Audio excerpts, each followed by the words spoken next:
Vice President Sara Duterte said that without the list of the pro-China officials nga po, even President Marcos could be implicated din as a suspect nga po, saying kahit ang presidente natin kasali sa suspect doon kasi walang pangalan, walang listahan ng pangalan.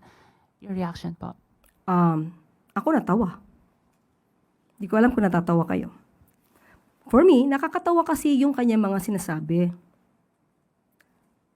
Unang-una, nakita po natin kung paano ipaglaban ng Pangulo ang interes ng bansang Pilipinas at interes ng ating mga kababayan.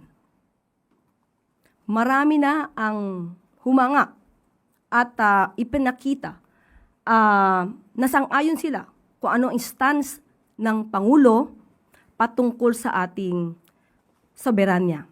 Kung papaano natin ipaglalaban o proteksyonan, especially ang ating karapatan sa West Philippine Sea. Ang nakakapagtaka ay wala namang binanggit si Secretary Gibo kung sino yung mga opisyal na kung kayo ay hindi sang-ayon sa interes ng Pilipinas patungkol sa West Philippine Sea, ay kayo mag-resign. Hindi natin alam bakit silang dalawa lamang na magkapatid ang umalma. Minsan kasi pagka ikaw ay natutumbok, kahit hindi ka pinangangalanan, most probably ikaw ay nagre-react.